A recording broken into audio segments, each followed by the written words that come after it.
Voilà, on est aujourd'hui le lundi 15 juillet, à notre grand regret, on n'a pas pu donner un cours hier, le 14 juillet, le jour de la Révolution française, et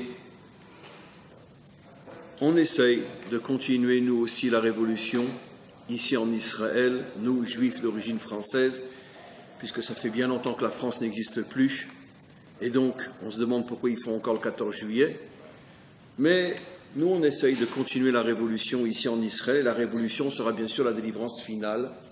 On va monter sur toutes les barricades du mensonge et on va amener la délivrance finale.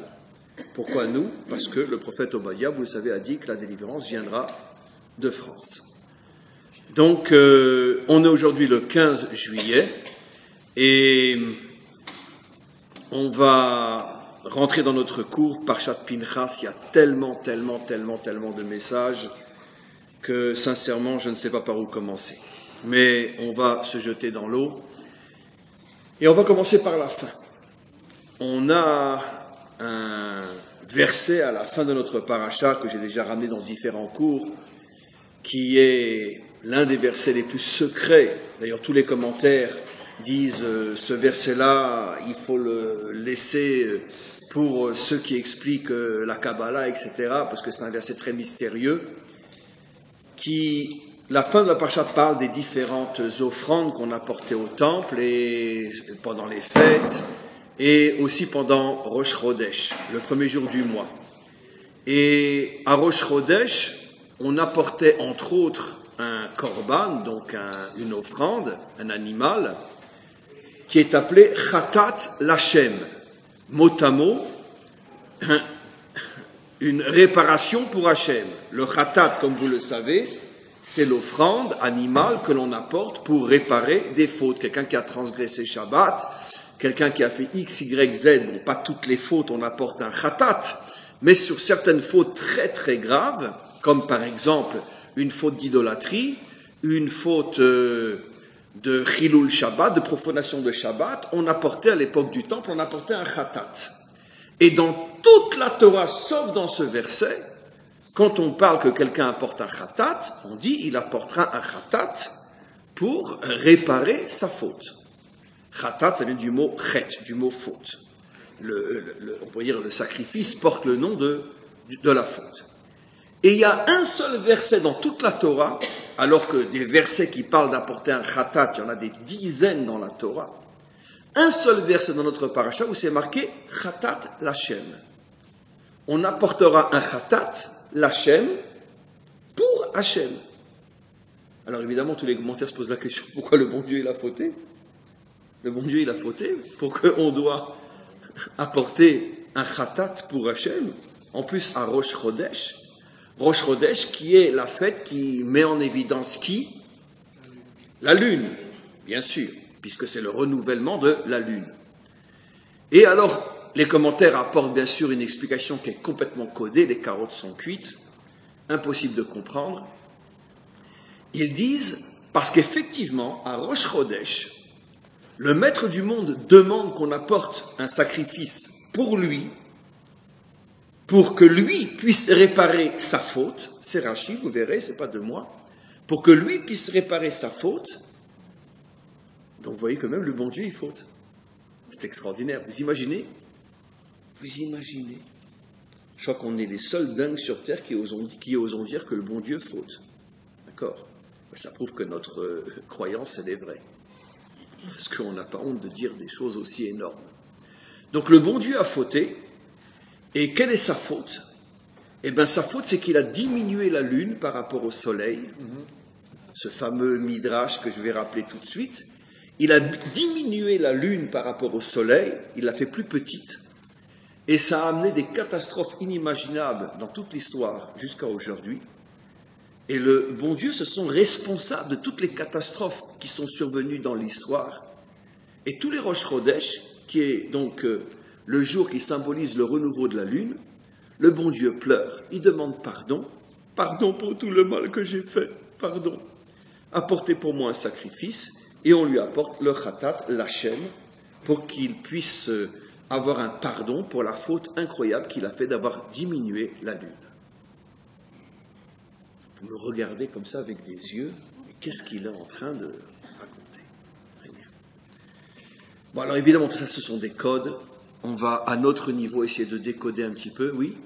Non, pardon. On va essayer de décoder un petit peu. Le décodage que je vais faire devant vous, bien sûr, c'est un parmi des milliards et des milliards et des milliards et des milliards et des milliards et des milliards et des milliards d'ombres de milliards et de milliards de décodages possibles, mais c'est celui que j'ai choisi. Comme on le sait, le soleil et la lune représentent deux dimensions dans l'humain qui est le soleil? L'homme. Qui est la lune? La femme. Très bien. C'est pour ça que le soleil a rendez-vous avec la lune. Mais la lune n'y est pas. Parce que quand le soleil veut que la lune vienne, eh ben, il va attendre tout seul au café. Et quand il en a marre et qu'il rentre chez lui, la lune arrive, mais elle ne trouve pas le soleil. Donc, on connaît tous la chanson de notre regretté chanteur. Comment il s'appelait? Charles Trenet. Donc, le soleil a rendez-vous avec la lune. Et ça veut dire quoi? Ça veut dire que l'homme a rendez-vous avec sa bien-aimée. Mais ils n'arrivent jamais ensemble. Et dans toute la tradition, pas seulement juive, hein, dans toute la tradition mondiale, le soleil fait toujours référence à la dimension masculine et la lune à la dimension féminine. Et un midrash, qui n'est pas rapporté dans le Rashi de notre paracha, dit qu'au début, et il y a une allusion dans le verset, quand Hachem a créé les luminaires, il est dit « Vayas et shne ameorot akdolim ». Le verset dit clairement « Il a créé deux grands astres ». Et dans la suite du verset, il est dit qu'il a placé le grand astre pour le jour, le soleil, et le petit astre pour la nuit, la lune. Et les commentaires disent « Mais comment dans deux versets qui se suivent, au début tu dis que les deux ont la même grandeur ». Et après, tu dis qu'il y a un grand et un petit. Donc, il y a une allusion dans le verset. Bien sûr, tout est codé. On ne parle pas de science. On ne parle pas ici de comment les astres ont été créés sur le plan scientifique. On ne parle pas de ça. On est dans la Torah. On n'est que dans un livre qui transmet des messages absolument incroyables. Et nos maîtres disent au niveau du code, les carottes sont cuites, qu'effectivement, au départ, le soleil et la lune avaient été créés avec la même grandeur. Mais, après, Hachem a diminué la lune et a donné la priorité au soleil. Mais seulement, comme on va le voir, ça a amené des catastrophes inimaginables, le fait que la lune soit en dessous du soleil, et c'est pour ça que chaque Rosh Chodesh, Hachem demande pardon et demande qu'on apporte un sacrifice pour lui pardonner d'avoir osé diminuer la lune. Alors, comme on le sait, c'est ce que je venais de dire, au départ, en théorie, il avait été prévu que l'homme et la femme soient au même niveau, que la féminité et la masculinité soit au même niveau, mais les choses ne sont pas restées telles quelles dans l'histoire. Et jusqu'à notre époque, hein, on se la joue, nous, le monde occidental, le féminisme, etc., MLF, etc. Dites-moi, combien de femmes ont été présidentes des États-Unis? Cherchez pas aucune. Aucune. Pourtant, les États-Unis se veulent vraiment un pays très féministe, hein, MLF, hein, etc. Dites-moi... Il n'y en a pas eu, jamais. La femme de Reagan, c'est elle qui dirige. Oui, d'accord. Ici aussi, c'est Sarah qui dirige le pays derrière Bibi, mais on parle d'un poste officiel. Très bien. C'est sûr que non, mais ce que vous dites, c'est d'Afka très intéressant, parce que c'est sûr que très souvent, derrière le dirigeant se cache la femme, et comme ici en Israël, on sait que c'est Sarah qui dirige le pays. Mais peu importe. Quoi qu'il en soit, pourtant, le pays le plus libéral du monde n'a jamais eu une seule femme présidente des États-Unis. La pauvre Clinton, elle a essayé, mais elle s'est fait, d'accord, virer. Comment? En Israël, on n'en a eu qu'une. Golda Meir, qu'une. On n'en a eu qu'une. Golda Meir. Et regardez combien il y a de femmes à la Knesset aujourd'hui. Elles sont en minorité. Dites-moi, en France, combien de femmes ont été présidentes de la France? Alors pourtant la France, elle a quand même le symbole de la femme au sein nu sur les barricades, la Révolution française, 14 juillet. La femme, c'est le premier pays de la libération. La France, c'est le premier pays de la libération de la femme. Trouvez-moi une femme présidente de la France. Aucune. C'est quand même bizarre, hein, comment les hommes sont hypocrites et comment les femmes se font avoir. La liberté de la femme est mon œil.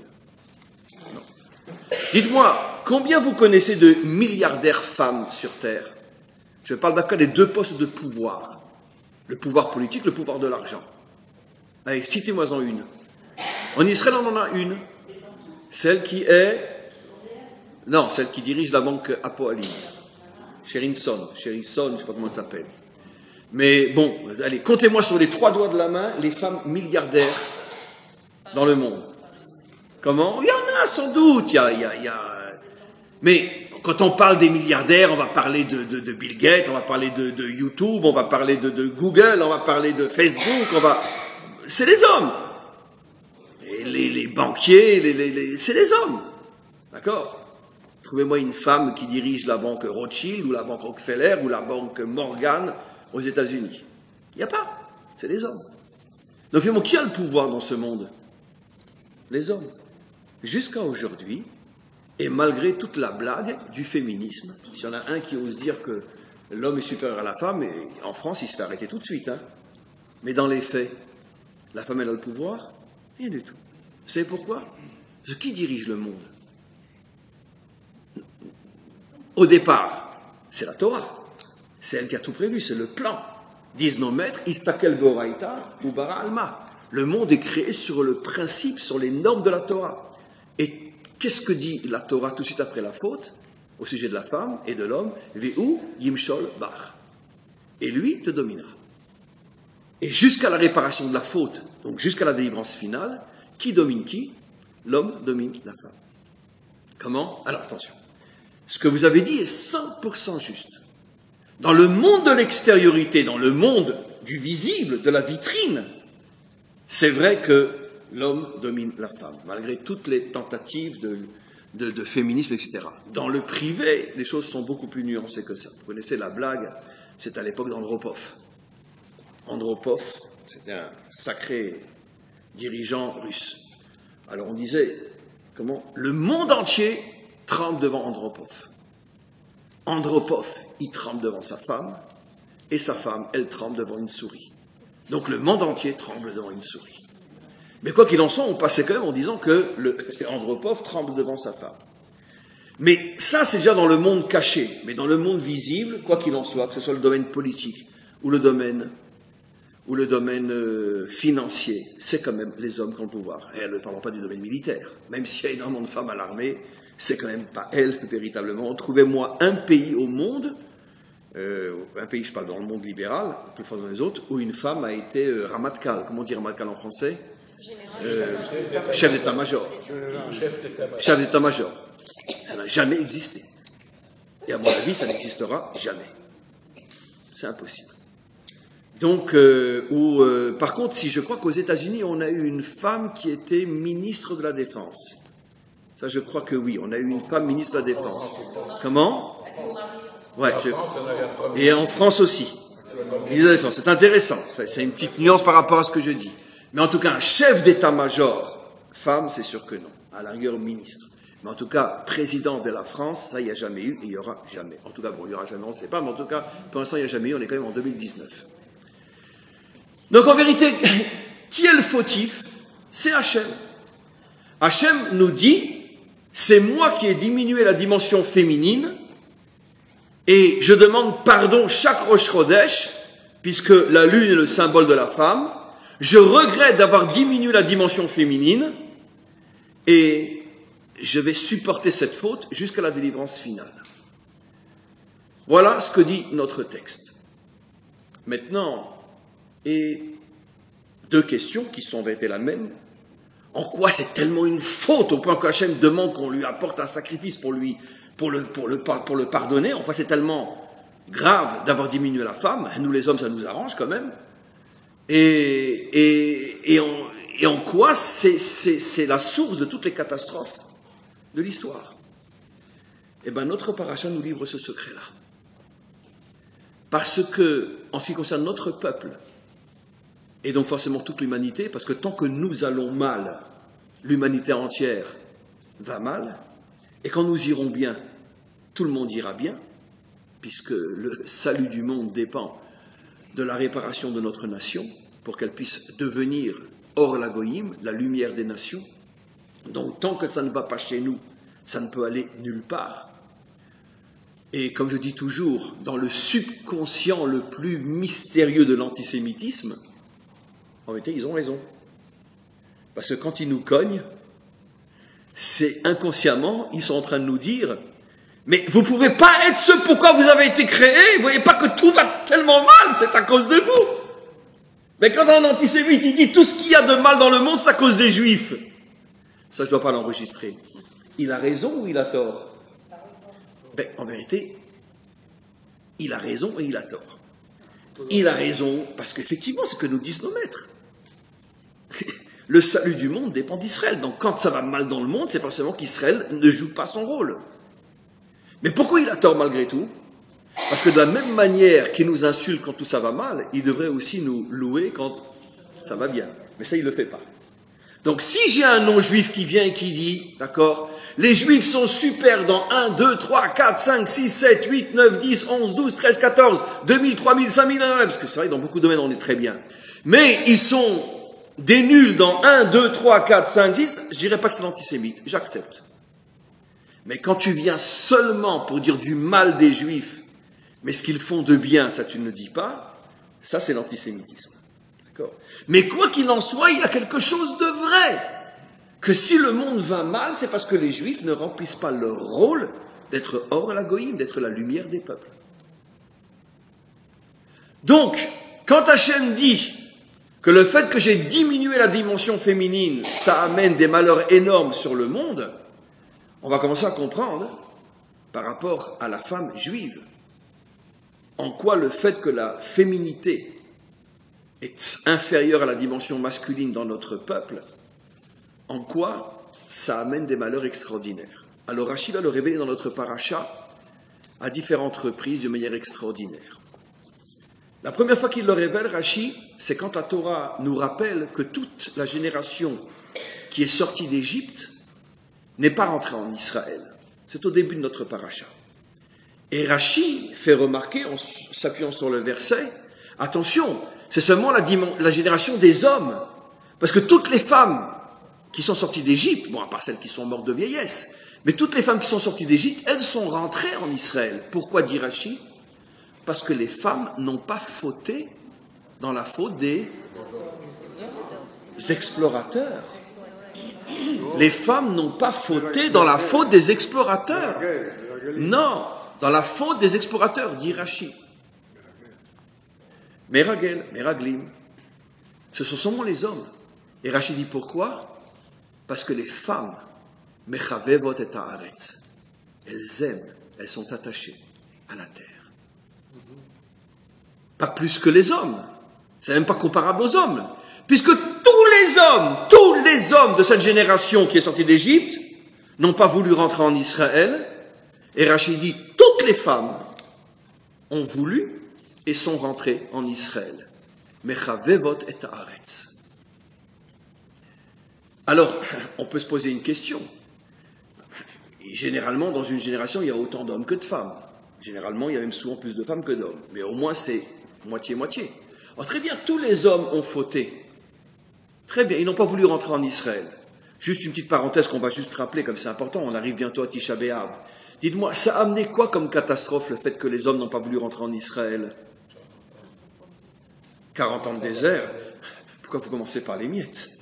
Car commencez par la montagne, Auschwitz, Treblinka, d'accord, l'Inquisition, les pogroms. Ben oui, c'est ça, puisque qu'est-ce que dit Rachid? 2 destructions de temples et 4 exils, dont le nôtre, c'est Rachid. 2 destructions de temples et 4 exils. Donc, 2,5 millions d'enfants passés dans les fours. Entre autres, ce n'est qu'une virgule dans l'histoire, comme disait l'autre. Mais entre autres, parce que j'ai une virgule, parce qu'on a perdu beaucoup plus que 2,5 millions d'enfants. Rien que pendant ces 2000 dernières années. Rien que la chute de Jérusalem par les Romains. Nos maîtres nous disent que des fleuves de sang ont coulé des montagnes de Jérusalem jusqu'à la Méditerranée pendant 1 an. Tellement il y a eu des massacres inimaginables. Et après, ne parlons pas.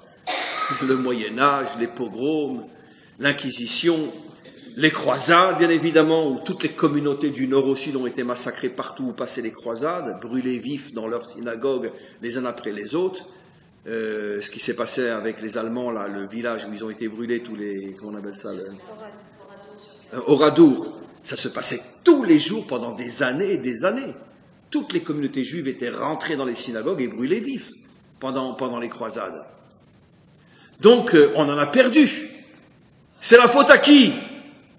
Mais c'est la faute aux hommes. C'est pas moi, c'est Rachi qui dit. Parce qu'ils n'ont pas voulu rentrer en Israël, a été décrété 2 destructions de temples et 4 exils, avec ce que cela signifie. Les femmes n'ont pas participé, elles sont rentrées. Donc on pose une question évidente, mais alors si c'était moitié-moitié, pourquoi Hachem finalement a puni tout le peuple, puisqu'il y avait autant de femmes qui voulaient rentrer et des hommes qui ne voulaient pas rentrer? D'accord? Mais c'est facile à comprendre. Parce que c'est malheureusement celui qui dirige, qui influence finalement le peuple. Et comme Hachem avait diminué la dimension féminine et que la voix féminine ne se fait pas entendre, parce qu'il y avait 10 hommes qui ont dit « il ne faut pas rentrer ». Et il y avait des millions de femmes qui hurlaient et qui disaient « oui, on veut rentrer ». Eh bien le peuple a préféré entendre les 10 hommes qui disaient « il ne faut pas rentrer » que les millions de femmes qui disaient « il faut rentrer ». Pourquoi? Parce que 1 million de femmes, malheureusement, c'est pas la voix d'un seul homme. Depuis la faute incroyable que Hachem a fait, non, c'est le fautif, c'est Hachem, hein. Ah non, on va pas le laisser passer comme ça, hein. D'accord? À cause de la faute incroyable qu'Hachem a fait de diminuer la voix féminine. Dans notre paracha, on trouve encore un autre exemple absolument incroyable. Tout de suite après, il y a l'histoire des Bnot Tzlofrad, les filles de Tzlofrad. Tzlofrad, on va parler du père un petit peu, c'est extraordinaire, n'avait pas eu de fils. Et dans notre paracha, on parle du partage de la terre. Il avait que 4 filles. 5 filles, pardon. Et les filles sont venues chez Moshe lui dire, écoute, tu es en train maintenant de partager la terre aux enfants d'Israël. Nous, notre père, il n'a pas eu de fils. Comme nous, en plus, on est des filles. Nous, on n'a pas fauté à la faute des explorateurs, donc nous, on va rentrer en Israël. On voudrait une part dans la terre d'Israël. Rachi nous révèle quelque chose d'absolument incroyable. Moshe dit, je vais aller demander à Hachem. En vérité, c'est que Moshe est scandalisé. Non, une femme qui ose demander une terre, non mais attends, pour qui elle se prend celle-là? Donc, c'est pas de moi, vous allez voir, c'est Rachi. Et elle a dit, bon, je vais aller demander à Hachem. Genre, pour qui vous prenez, vous demandez une partie de la terre d'Israël. La terre, elle appartient aux hommes, pas aux femmes. Reste à la cuisine. Rachi nous dit exactement ce que je dis, seulement je le dis en français. Rachi dit, Nehelma mimeno ha'alacha. Tout d'un coup, la loi, parce que Moshe avait déjà reçu la Torah depuis 40 ans, on est à la fin des 40 ans. Il avait reçu cette loi comme quoi un père qui n'a pas de fils, l'héritage passe aux filles. Et donc les filles, bien évidemment, devaient avoir une part dans la terre d'Israël. Moshe avait appris cette loi-là. Mais Rachi nous dit, pourquoi il dit, je vais aller demander à Hachem, Ne'elma mimeno ha'alacha. Là, il a oublié la loi. Enfin, je ne comprends pas. C'est là, il y a une autre fois, peu importe, mais ce n'est pas le sujet. C'est la seule fois dans toute la Torah, on nous dit que Moshe, il oublie une loi. Moshe, mais vous imaginez, Moshe, il oublie une loi. Et comme par hasard, quand c'est la fille qui demande une part en Israël, qu'est-ce qui lui prend d'oublier la loi, là? Caniré, qu'en tant qu'homme, ça le dérange. Hein. Ça le dérange, bien sûr. On va aller plus loin. Il demande à Hachem. Hachem lui dit, ben évidemment qu'elles ont une part dans la terre d'Israël. C'est quoi cette question? Je t'ai déjà enseigné. D'accord? Et Rachi, encore une fois, nous dit, d'accord, Moshe, lui, il l'avait entendu. Il l'a oublié. Mais les filles, elles n'avaient pas entendu cette loi-là, puisque le problème s'était encore jamais posé. Donc, elles n'avaient pas entendu. Et Rachi nous dit, elles ont vu, avec l'œil de leur sagesse, ce que même Moshe n'a pas été capable de voir. En hébreu, Ra'ata einehem Moshe lo ra'a. elles ont été capables de voir, c'est une vision, bien sûr, une vision de sagesse, elles ont été capables de voir ce que Moshe n'avait pas vu. Dans ce domaine-là, elles ont été plus grandes que Moshe. Avant d'expliquer ce qui se passe, on a une autre histoire à un moment extraordinairement important où les femmes ont vu ce que les hommes ne pouvaient pas voir et une toute petite fille a vu ce que le plus grand des hommes n'avait pas vu. Comment elle s'appelait cette petite ? Myriam. Comment s'appelait ce géant ? Amram, le père de Moshe. Quand il y a eu le décret que tous les enfants les garçons qui allaient naître allaient être jetés dans le Nil, qu'est-ce que Amram a fait ? D'accord ? Et je l'ai déjà expliqué des dizaines de fois, mais c'est pas grave, on le répète. Amram était le Gadolador, c'était le grand de la génération, c'est lui qui doit décider ce qu'on fait, et il a fait un psak halacha qui en soi était juste, mais qui en soi était complètement faux. Quel était son psak ? Il a dit, on sait très bien qu'il n'y a que 3 mitzvot pour lesquels on doit se laisser tuer. Sinon, pour toutes les autres mitzvot, la vie passe avant. Les 3 mitzvot, c'est l'idolâtrie, la débauche et le meurtre. Mais si, par exemple, on doit choisir entre se marier, avoir des enfants et risquer la vie des enfants, ou ne pas se marier pour ne pas mettre en danger la vie des enfants, surtout que, comme j'expliquais des milliers de fois, ce n'était pas seulement la vie des enfants. Vous connaissez une mère tunisienne ou polonaise qui voit qu'on jette son fils dans le Nil et qui saute pas pour aller le sauver. Vous avez déjà vu un père, Sfarad ou Ashkenaz, qui voit la mère sauter dans l'eau pour sauver son fils, qui saute pas pour sauver la mère et sauver l'enfant. Vous avez déjà vu des adolescents qui voient le père, la mère, l'enfant sauter et qui ne sautent pas eux aussi. Donc c'était des familles entières qui disparaissaient. Évidemment. Quel est le mari qui va regarder sa femme sauter dans l'eau pour sauver son fils et qui ne va pas sauter dans l'eau lui aussi? D'ailleurs, il va être le premier à sauter. Donc, des familles entières disparaissaient. Qu'est-ce que Amram a dit? On a d'un côté la survie de notre peuple, de l'autre côté la mitzvah de se marier, d'avoir des enfants. Il n'y a même pas de comparaison à faire. Quelle est la mitzvah la plus importante? Eh bien, sauver la vie. Sur le plan de la halakha, on pourrait dire pshat, il avait 100% raison. Mais vient Myriam lui dit, papa, ta halakha elle est juste, mais dans un kollel, dans une yeshiva. Mais alors dans l'histoire, elle est complètement fausse. Tu sais pourquoi? Parce que tu es incapable de voir que ce décret-là, pourquoi tout d'un coup, parents décident de jeter les enfants au Nil? Pourquoi? Tout d'un coup comme ça. Parce que eux ont vu ce que tu n'es pas capable de voir et ce que moi aussi je vois. Ta petite fille, qui n'a jamais appris dans une yeshiva, jamais dans un kollel. Tu ne vois pas, tu ne comprends pas que les astrologues de Pharaon ont dit qu'il faut jeter les enfants au Nil parce que ils savent que d'un jour à l'autre, le Goël va naître, le libérateur va naître. Eux, les non-juifs l'ont vu. Moi, la petite fille, je le vois. Et toi, le grand de la génération, tu es incapable de le voir. Donc, si tu n'es pas avec maman, et si tout le monde suit ton exemple, eh ben, tu fais exactement ce qu'ils veulent que le libérateur ne naisse pas. Donc, c'est sûr, il y a un prix à payer terrible, mais on n'a pas le choix, papa. Parce que c'est grâce au fait qu'on va accepter cette souffrance que le libérateur va naître. Tout de suite, il reprend sa femme, il écoute sa fille, il reprend sa femme. Le soir même, l'âme de Moshe est conçue. Et le libérateur est conçu. Ça veut dire qu'une petite fille a vu ce que le plus grand de la génération n'a pas vu. Exactement la même histoire ici. Moshe, il est des milliards de fois plus grand dans la Torah que Abraham. Même lui, dit Rashi, Elma mimeno halacha, il n'a pas vu la halacha que effectivement la terre revenait aussi à une femme. Au point que Rashi nous dit, l'œil de ses filles a vu mieux que l'œil de Moshe. Et pourquoi précisément dans ce domaine? Alors, je n'explique pas encore. C'était les filles de Tzlofrad. Qu'est-ce que Rashi nous dit?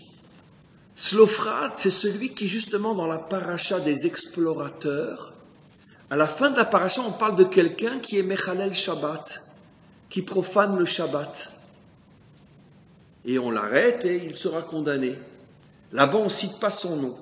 Mais dans notre paracha, Rashi nous dit que le fameux qui avait profané Shabbat dans la paracha des explorateurs, juste après qu'il y a eu le décret que cette génération ne rentrerait pas en Israël, eh ben c'était le père de ses filles. Il y a une allusion dans le verset. Waouh! Pourquoi pensez-vous que le père Tzlofrad, il a profané Shabbat après l'histoire des explorateurs? Parce que c'était un super vrai juif.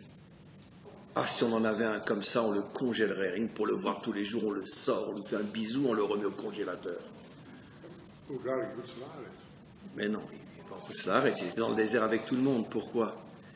Parce que lui, il a compris, mais d'une manière extrémiste, mais il a compris que la Torah, en Kouslareth, elle n'a pas de sens. La vraie Torah, c'est seulement en Eretz Israël.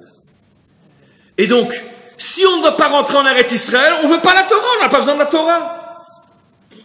On n'a pas besoin de la Torah. Donc lui, il a voulu exprimer sa peine. Il a voulu exprimer sa brisure. Quoi, je ne vais pas rentrer en Israël? Alors que ça me sert de faire Shabbat? La Torah n'a de sens que quand elle est accomplie par une nation qui est sur sa terre. Mais pas par un petit youpin qui vit à Paris ou à New York. Mais bien sûr. La Torah, elle a été donnée à la nation d'Israël. Pas à des juifs éparpillés au milieu des nations. Vous savez ce que Rambal Nachmanide, qui a vécu au Moyen-Âge à l'époque de Maïmonide, qui était un grand Mekoubal, vous savez ce qu'il ose dire? Que toute la raison pour laquelle on continue à faire la Torah en Chutz La'aretz, c'est uniquement comme un soldat qui a besoin de s'entraîner constamment, parce que quand il va y avoir le combat, et s'il n'est pas entraîné, il ne va pas se battre tenir un fusil. C'est de l'entraînement uniquement. Mais de la même manière que le vrai moment où tu manies le fusil, c'est malheureusement quand il y a une guerre, pas quand tu t'entraînes. Le véritable endroit où tu mets les tefilines, c'est en Israël. À Paris, ce n'est que de l'entraînement, pour ne pas perdre la main. Parce qu'après 2000 ans, si tu n'as pas mis les tefilines, quand tu vas revenir, tu vas te les mettre ici. Ou sur le pied. Donc c'est de l'entraînement uniquement. Voilà ce que l'un des plus grands Mekoubal de tous les temps ose dire. Mais ça, bien sûr, c'est censuré, il ne faut pas le dire, il ne faut pas l'enregistrer. Très bien. Eh bien, Tzlofrad, c'était allez, on va dire, un supersionniste, un vrai. Il a dit, si moi je ne rentre pas en Israël, je n'accomplis pas la Torah. Pourquoi? Parce que la Torah n'a pas été donnée à un juif, à un Français de confession israélite. Non. Elle a été donnée à un juif israélien qui vit sur sa terre. Et si je ne suis pas sur ma terre, je ne veux pas la Torah. Alors, bien sûr qu'il a eu tort, parce qu'il a extrémisé la chose. Mais dans le fond, il avait raison. Sauf que ce qu'il a mal compris, c'est que si tu arrêtes de faire la Torah en Chutz La'aretz, et si l'exil dure longtemps, quand tu vas revenir, alors comment tu vas faire? Et si tu ne transmets pas la Torah à tes enfants, et les enfants à tes enfants, ceux qui reviendront, ils ne feront rien. Et donc, alors de toute façon, le but, tu n'atteindras pas. Donc, son comportement était dangereux, mais il était plein de sens malgré tout. Rashi pose la question dans notre paracha, mais d'où il venait cet amour de la terre d'Israël au point d'oser profaner Shabbat s'il sait qu'il ne rentrera pas en Israël? D'où il venait cet amour de la terre d'Israël? C'est marqué dans notre paracha. Parce que c'était des descendants, lui et ses filles, de Yosef. Yosef, dit Rashi, Aya mechavev et haaretz.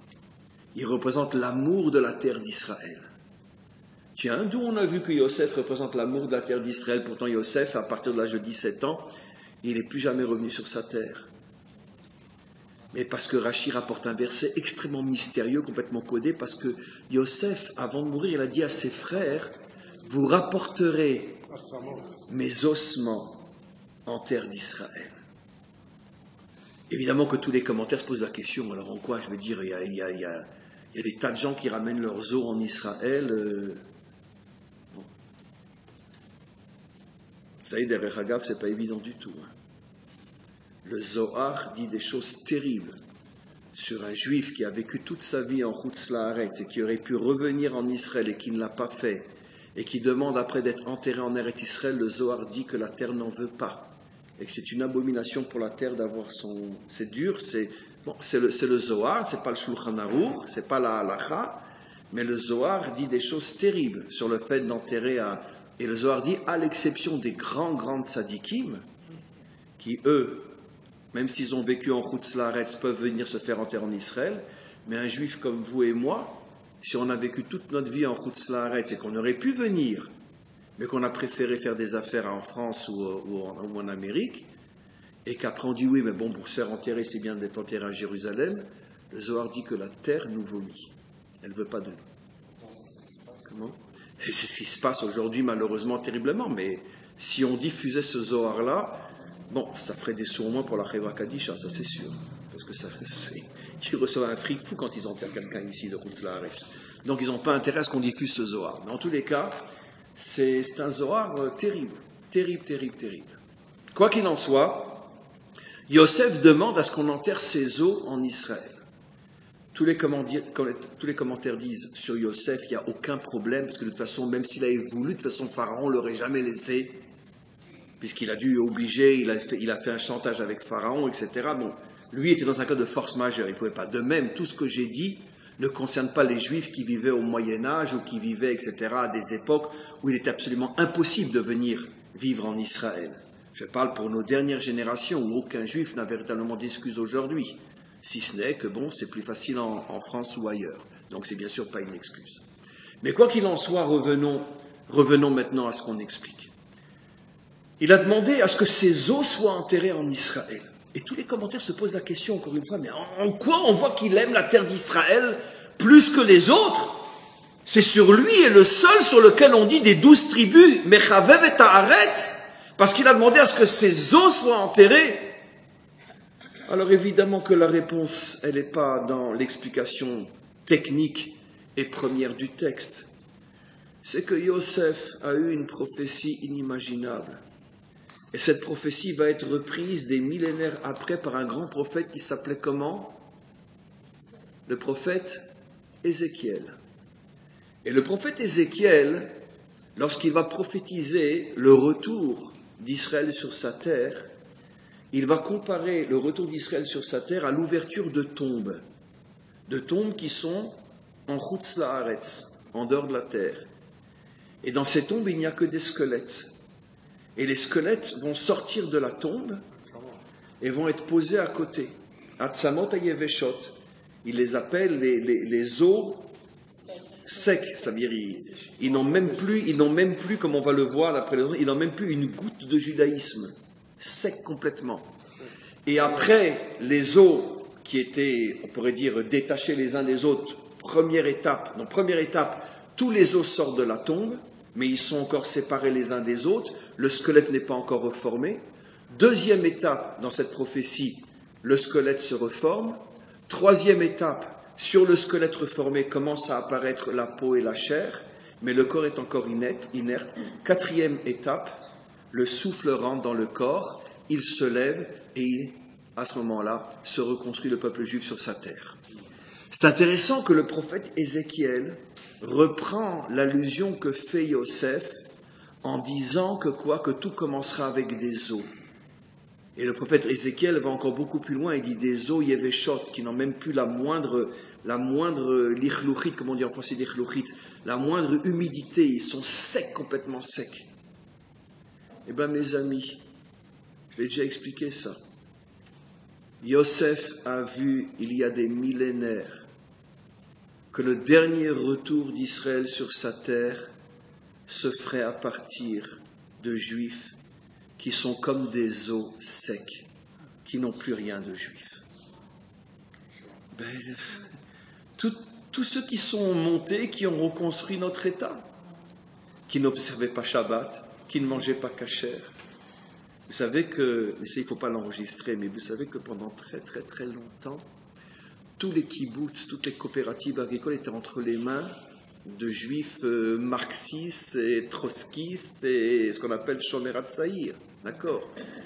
Et vous savez, bon, il y avait encore quand même quelques Marocains, quelques Thémanim qui étaient là à cette époque-là, etc., et qui cherchaient du travail. Vous savez que chaque fois qu'on cherchait du travail dans un kibbutz, il y avait un contrat à signer. Et dans le contrat, tu devais signer que tu viens travailler le samedi. Et oui, et c'est pour ça qu'il y a beaucoup de Thémanim qui sont morts de faim parce que eux, ils ne voulaient pas travailler le Shabbat. Ça faisait partie du contrat pour travailler dans un kibbutz. Il ne faut pas l'enregistrer, il ne faut pas le dire. Mais oui, c'est comme ça. Mais d'un autre côté, c'est quand même grâce à eux qu'on est là aujourd'hui. Et ça, deux l'ont vu, Yosef et Yecheskel, que tout commencera à partir des os, qui n'ont pas encore de chair, qui n'ont pas de peau, qui n'ont pas de rouard, qui n'ont rien de la Yahadout telle que nous la connaissons. Mais la reconstruction d'Israël sur sa terre se fera grâce à ces gens-là, qui n'ont de juifs que l'os. C'est la seule chose qui leur reste. Et l'os, c'est quoi? C'est l'amour de la terre d'Israël. Ça veut dire qu'à un juif, tu peux tout lui enlever. Tu peux lui enlever le Shabbat. Tu peux lui enlever la cacheroute. Tu peux tout lui enlever. Mais une chose, tu lui enlèveras jamais. Et c'est précisément cette génération qui l'a prouvé. Et je vais dire quelque chose de très dur dans quelques instants. C'est qu'ils n'avaient plus rien. Une seule chose, il leur restait. L'amour de la terre d'Israël. Ils sont revenus ici. Ils ont été décimés, des familles entières par la malaria, par ci, par ça. Des familles entières qui enterraient 10, 11, 12 enfants. Allez à la ferme d'Oubrovine, à côté de Rosh Pina. Écoutez le film, il est en français, en anglais, en hébreu. Des histoires absolument incroyables. Des gens qui quittaient une situation plus ou moins confortable, mais qui venaient en Israël. Ils ne respectaient pas Shabbat, c'est vrai. Ils ne mangeaient pas kasher pour la plupart, c'est vrai. Ils mangeaient ce qu'il y avait, donc pas grand-chose, peu importe. Mais par contre, ils ont enterré 11 gosses pour que vous et moi, on peut être dans cette synagogue somptueuse au cœur de Jérusalem. Tous ravagés par la malaria. Ils étaient comme des os, secs, sans rien. Mais l'amour de la terre d'Israël brillait chez eux plus que chez les autres qui avaient la peau, qui avaient la terre, qui avaient tout, etc. Et c'est ce qu'on va expliquer. Ils ont quand même gardé la langue. Comment? Et la langue. Oui, ils se sont mis à parler l'hébreu, etc. Bien sûr. Et c'est précisément des juifs complètement assimilés qui ont qu'on peut dire, renouvelé l'hébreu moderne. Au départ, bien sûr, mais eux ne l'étaient plus. Ben oui, parce qu'il y a eu une époque où tous les juifs étaient pratiquants et religieux. Mais cette génération avait déjà tout lâché. Il y avait eu les pogroms, il y avait eu peu importe, mais ils avaient déjà tout lâché. Oui. Comment? Non, je parle de ceux qui sont venus encore bien avant, fin du 19e siècle, début du 20e siècle. Je parle de ces colonies-là. Ceux qui, finalement, en 48, je veux dire, le plus gros travail avait déjà été fait d'une certaine manière, pendant pratiquement 50, 60 ans auparavant. Les marais défrichés, etc. Le plus gros, dur et pénible travail avait déjà commencé bien, bien avant. Sinon, il n'y aurait pas eu l'indépendance en 48, bien qu'après, il reste encore tout à faire. Mais même ceux de 48 le devaient à ceux de fin du 19 et début du 20e siècle. Et ce que je veux dire par là, c'est que on comprend maintenant quelque chose d'absolument extraordinaire. Que quand Yosef a dit « Vous ramènerez mes os », il a voulu faire comprendre que même un juif qui est à l'état d'ossement, il gardera une chose qui est très importante et que parfois des juifs de Torah n'ont pas, l'amour de la terre d'Israël. La preuve, mes amis, la preuve. La faute des explorateurs. Qui étaient les explorateurs? Des petits mécréants, des petits voyous, les 10 plus grands représentants spirituels du peuple juif. À cette époque, à l'époque de Moshe, quand tu étais un grand sur le plan de Torah, tu étais aussi un leader. Mais c'était des géants de Torah. Ils n'ont pas voulu rentrer en Israël. Et qui sont celles qui ont dit on rentre? Précisément celles qui ne représentent pas vraiment l'étude et la compréhension de la Torah, surtout à cette époque-là. Parce qu'à cette époque-là, et jusqu'il n'y a pas si longtemps que ça, les femmes juives n'étudiaient pas la Torah comme les hommes. Comment se fait-il que les femmes hurlent, on veut rentrer en Israël, et les géants de la Torah disent on ne rentre pas en Israël? Ce secret avait déjà été révélé par Yosef. Les seuls qui ont vraiment l'amour d'Israël, ce sont ceux qui ressemblent à des os. Plus encore que ceux qui ont tout leur corps. Mais dites-moi, l'histoire se répète. Quand il y a eu le commencement du retour en Israël, les plus grands opposants au sionisme, ils avaient d'énormes barbes blanches, de très très très longs péotes et de d'immenses chapeaux sur la tête. Bien sûr. Ça veut dire que, d'une certaine manière, on a toujours vu que le monde de la Torah, c'est toujours beaucoup plus opposé que... Vous comprenez comment Rashi peut nous dire que Moshe a oublié la loi? Vous comprenez comment Rashi peut oser nous dire que les filles ont vu ce que Moshe ne voyait pas? Effectivement, Herzl a vu ce que tous les gdolim de sa génération n'ont pas vu. Oui, effectivement. Herzl, qui représente la dimension féminine, parce qu'il n'avait de juifs que ses os, effectivement, il a vu ce que tous les grands de sa génération n'ont pas vu. Oui, Ben Gurion, des décennies après, a vu ce que tous les grands de Torah de sa génération, la plupart, n'ont pas vu. Parce que tous s'y opposaient. Et parce que la dimension terre appartient à la dimension féminine. Et la dimension féminine, c'est justement celle qui n'est pas forcément remplie de Torah. C'est pour ça que Moshe n'a pas vu ce que les filles ont vu. Mais il y a toujours dans le peuple juif des grands de Torah qui, eux, incarnent malgré tout, tout en étant des maîtres de Torah, qui incarnent la dimension féminine, tout en étant des grands de la Torah. Et comment il s'appelle, nous dit Rashi? Yosef. Yosef, à l'époque où pratiquement tout le monde de la Torah s'opposait au sionisme, il y avait un homme dans la génération qui était lui aussi un géant de la Torah, qui représentait Yosef, le Rav Kook. Mais il était seul contre tous. Oui, Rashi nous dit, il y aura toujours un Yosef parmi les grands de la Torah qui, lui, aimera la terre d'Israël et comprendra que si la terre d'Israël est reconstruite par des os, c'est pas grave. Maintenant, vous comprenez comment se fait-il que tous les frères étaient contre Yosef? Vous comprenez comment se fait-il que tous les grands de la Torah étaient contre le Rav Kook? Une fois de plus, je dirais ce que je dis toujours, maître du monde. L'histoire est encore plus claire qu'un livre de Torah. Cache-toi, tu vas nous enlever notre libre arbitre. Tellement c'est clair. Vous comprenez pourquoi le Rav Kook était seul contre tous? Vous comprenez pourquoi Yosef était seul contre tous? Vous comprenez pourquoi à chaque fois qu'il y a un grand de la Torah, qui est un véritable amoureux de la terre d'Israël, il y a la plupart du monde de la Torah contre lui? Parce que malheureusement, l'amour de la Torah, de l'amour de la terre a été donné aux femmes. Décodé, ça veut dire, a été donné à la partie de notre peuple qui n'est pas forcément les grands de la Torah.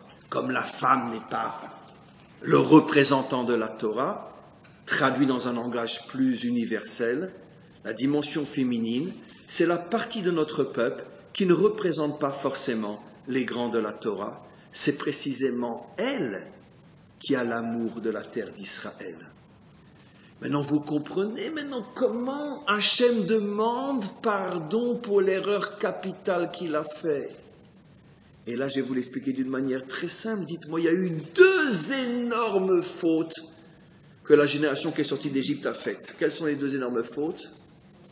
La faute du veau d'or et la faute des explorateurs. Alors attachez vos ceintures. D'accord? Vous ne connaissez pas ce que Rachid dit sur la conséquence de la faute du veau d'or. Sur la faute des explorateurs, pardon. Et moi, maintenant, je vais vous parler de ces deux fautes-là. La faute du veau d'or. Le Erev Rav. Ça veut dire ceux qui, finalement, étaient de faux convertis. Ceux qui ont choisi de se joindre à Israël uniquement parce que ils avaient vu les miracles et tout. Ils se sont dit, allez, c'est notre intérêt de suivre ce peuple. Très bien. Le Erev Rav vient avec Moshe à seulement, d'après leur calcul à eux, qui est faux, mais même d'après leur calcul à eux, Moshe n'a que 6 heures de retard. Ils viennent et ils disent, on va faire un veau d'or. On va danser devant le veau d'or. D'accord? Et Chour, le fils de Myriam, veut s'opposer à ça, ils le prennent et ils l'égorgent. Le fils de Myriam. Ils arrivent à faire le veau, et une grande partie d'Israël les rejoint, et ils dansent devant le veau. C'est une grave faute quand même, hein? Très bien. La faute des explorateurs, 10 grands maîtres d'Israël ont vu qu'il y avait là-bas des géants. Ils ont vu des villes fortifiées jusqu'au ciel. On comprend la métaphore. Ils ont vu une armée d'une puissance inimaginable qui se prépare depuis 400 ans. Parce que depuis 400 ans, les Cananéens savaient que les Juifs reviendraient. Les enfants rentraient dans les colonies de vacances comme à Gaza. Et dès l'âge de 8 ans, on leur apprend à tirer au fusil. C'était des super soldats. Et nous, ça faisait quelques mois qu'on était sortis d'Égypte. On avait été des esclaves. On ne sait même pas tenir un fusil. On ne sait même pas tenir un fusil. Alors 10 grands de la Torah viennent et disent, écoutez, on n'est pas prêt pour rentrer dans ce pays-là. On va se faire déchirer. On rentre pas. Bon, c'est une faute aussi. Mais si on pèse les deux fautes, quelle est la plus grande? Ben, c'est sûr que la faute du veau d'or est la plus grande. Eh bien, nos maîtres ne disent pas ça, et vous le savez. La faute du veau d'or n'a pas entraîné 2 destructions de temples et 4 exils, tandis que la faute des explorateurs a entraîné 2 destructions de temples et 4 exils, dont Auschwitz et Treblinka. Mais comment c'est possible? Je le dis doucement. Parce que une faute faite par des grands de la Torah, c'est des milliards de fois pire qu'une faute faite par des voyous et des crapules. Parce que des voyous et des crapules, bon, on les met aux toilettes, on tire la chasse et c'est fini. Mais le problème, c'est que quand c'est des grands, tout le monde les suit, tout le monde, c'est des grands. C'est des grands. C'est des grands. Et donc, ça a une influence beaucoup plus grave. La Torah nous dit la faute des explorateurs est beaucoup plus grave que la faute du veau d'or, parce que justement, comme la faute du veau d'or a été faite par des voyous, elle n'aura pas une influence sur le peuple aussi grande que la faute des explorateurs. Où là, cette faute-là, elle a été faite par des grands de la Torah. Et qui ne va pas suivre les grands de la Torah, qui ne va pas écouter les grands de la Torah. Mais là se cache un secret terrible. Et là, je vais le décoder à la fin du cours. Normalement, si Hachem n'avait pas diminué la lune, on comprendrait, comme je le dis toujours, qu'un jeune soldat en Israël qui risque sa vie pour nous, et on va rajouter qu'il est Shomer Shabbat, il mange kasher, mais bon, il a 20 ans, c'est un jeune pratiquant, mais c'est même pas l'ombre d'un homme de Torah. D'accord? Et je prends à côté le grand de la génération. Je le prends sur mes épaules, parce que je sais qu'il est d'accord avec moi. Je prends le Rabbi de Lubavitch, et je prends un jeune soldat de 20 ans, qui mange kasher et qui fait Shabbat malgré tout. D'accord? Lequel des deux est le plus grand? Ils sont au même niveau. Ils sont au même niveau. Seulement malheureusement, comme Hachem a diminué la lune, tout le monde va dire, alors Rabbi, le Hadmor. Et les conséquences sont terribles. C'est que finalement on va donner beaucoup plus d'importance à parfois, je ne parle pas du rabbi dans ce cas-là, des représentants de la Torah qui ne sont pas vraiment engagés dans la terre d'Israël. Pas le rabbi était hyper engagé. Mais j'ai juste pris l'exemple exprès pour comparer. Depuis qu'Hachem a diminué la lune, on a l'impression que seule la dimension Torah est la dimension la plus élevée. Mais dites-moi, quelqu'un qui ouvre une entreprise ici en Israël et qui aide le pays à se développer, donnons un exemple simple. Les grands kablanim en Israël qui construisent des immeubles, etc., et qui permettent au pays de se développer. Rajoutons, il mange kasher, il est shomer Shabbat, un petit juif bien de chez nous, etc. Et je prends le Rav Shar, je prends le Rabbi, je prends, peu importe, Rav Steinman, je prends Rabbi David Abuchatzera, et je prends un kablan pratiquant, mais qui passe sa vie à construire le pays. Lequel des deux est le plus grand? À part le taré qui est devant vous, qui va oser dire que le kablan est aussi grand que Rabbi David Abuchatzera? Mais bien sûr qu'ils sont aussi grands l'un que l'autre. Malheureusement, depuis que la lune a été diminuée, on considère que les plus grands, c'est les tzadikim, les rabbiim, les admourim, etc. Et on ne comprend pas que quelqu'un qui travaille pour la terre d'Israël, si encore une fois il a au moins la base du judaïsme, il est aussi grand. Parce que pour nous, une femme, c'est moins important qu'un homme, avec les décodages bien évidemment. Et alors, alors très bien, alors le Rabbi de Lubavitch est plus grand qu'un constructeur ici. Et alors? Oui, mais c'est très grave. Parce que la Torah nous dit que la plus grande des fautes, c'est pas l'idolâtrie, c'est pas de profaner Shabbat, c'est pas de ne pas manger kasher.